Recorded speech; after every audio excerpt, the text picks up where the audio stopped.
What happens when the world's largest foreign operator of the S-400 air defense system decides it needs 288 more missiles under a $1.1 billion deal? India has just taken that step, and the decision comes after live combat use, confirmed long-range kills at 300 kilometers, and growing regional tension with two nuclear-armed neighbors. This video breaks down what that procurement really signals about military balance in South Asia and beyond.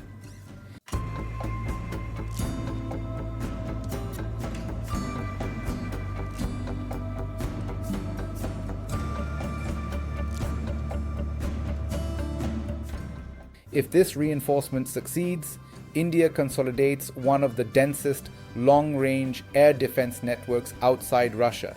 If it fails, whether through supply disruption, technological countermeasures, or escalation, the consequences ripple across Pakistan, China, and even Western defense calculations.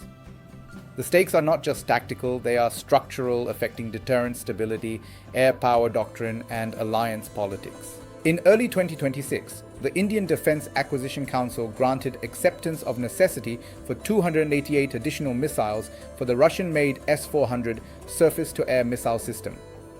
The estimated cost stands at $1.1 billion.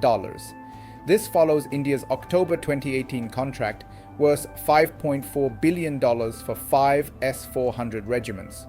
4 regiments have already been delivered, with the 5th scheduled for 2026. That makes the Indian Air Force the largest foreign operator of the system. The S-400 forms the backbone of Russia's own aerospace defense network. Moscow relied on it to offset reductions in fighter aircraft numbers and delays in next-generation combat aviation programs. Over time, it developed a reputation as a global benchmark in long-range surface-to-air performance, integrating multiple missile types and layered engagement envelopes.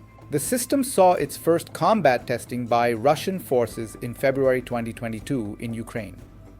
More consequential for regional dynamics was its combat use by India in May 2025 against Pakistan Air Force targets. Indian-operated S-400 units were confirmed to have deployed the 40N6 long-range missile. That interceptor has a maximum targeting range of 400 kilometers and reportedly achieved at least one kill at approximately 300 kilometers. That range extends deep into hostile airspace, allowing engagement before opposing aircraft can release long-range glide munitions. Indian leadership publicly emphasized the system's impact. The Prime Minister highlighted that platforms such as the S-400 had significantly strengthened national defense capabilities. The Air Chief later indicated that the system's engagement envelope forced opposing aircraft to remain beyond optimal weapons release distances, reducing their operational effectiveness. These assessments suggest that the S-400 altered airspace behavior during hostilities. The 288 additional missiles likely serve 3 immediate purposes. First, replenishment of stocks expended during the May 2025 conflict. Second, expansion of the inventory of 40 N6 missiles, whose performance was validated in combat. Third, modernization of earlier batches ordered in 2018, as Russian production lines have introduced incremental upgrades to electronic countermeasures and guidance systems. Procuring newly manufactured interceptors allows Indian units to integrate the latest technical refinements rather than relying solely on older stock.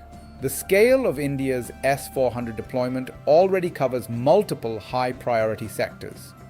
Positioned strategically, these regiments provide overlapping coverage against aircraft, cruise missiles, and certain ballistic threats. By adding hundreds of interceptors, India increases not only magazine depth, but also sustained operational endurance in prolonged scenarios. Air defense is as much about inventory resilience as it is about raw performance. Yet the S-400 does not operate in isolation. In December 2025, Indian media confirmed that formal discussions were scheduled regarding procurement of the S-500 long-range air defense system. The S-500 is designed to intercept satellites and intercontinental range ballistic missiles, marking a shift from advanced air defense to limited anti-space and strategic missile defense capability. Its sensor suite would significantly expand detection range and situational awareness for co-located S-400 units.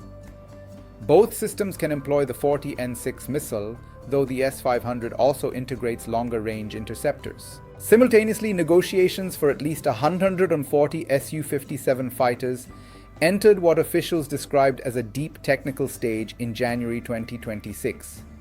The proposed arrangement includes licensed production in India. The Su-57 integrates 5 active electronically scanned array radars, and in 2025, Russia announced development of a next-generation primary radar. As elevated sensor platforms, these fighters could feed targeting data into ground-based air defense networks, creating a more integrated kill chain. Taken together, these developments outline a layered architecture: long-range ground-based interceptors, strategic missile defense potential, and advanced fighter-based sensor nodes. This architecture aims to counter both Pakistani tactical aviation and China's more expansive air and missile forces along the northern frontier. Consider the first what-if scenario. What if India successfully integrates S-400 upgrades, acquires S-500 systems, and inducts Su-57 fighters under domestic production? In that case, South Asia would see one of the most sophisticated multi-layered air defense and sensor networks outside the United States and Russia.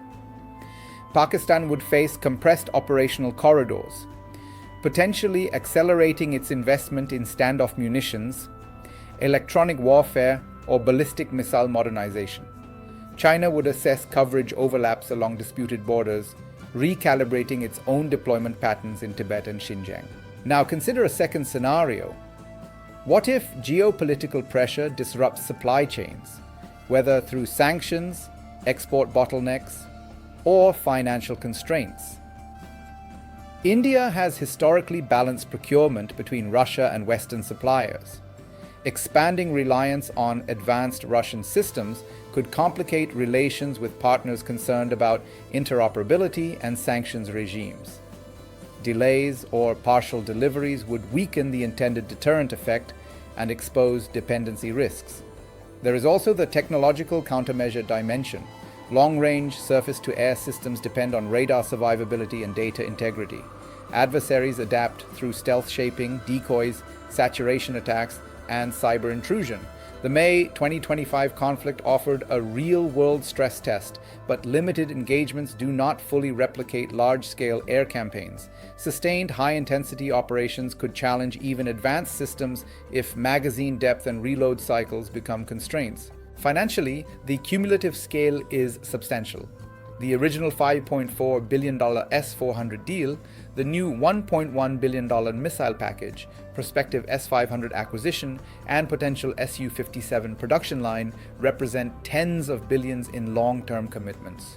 For India, these expenditures intersect with broader modernization priorities, including naval expansion and domestic defense industry growth.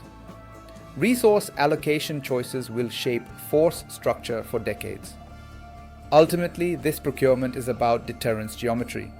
Airspace control defines escalation thresholds. By extending engagement ranges to 300 or even 400 kilometers, India alters how adversaries plan sorties, allocate assets, and measure risk. Whether that produces stability through strengthened deterrence or fuels competitive buildup depends on how neighboring states interpret intent.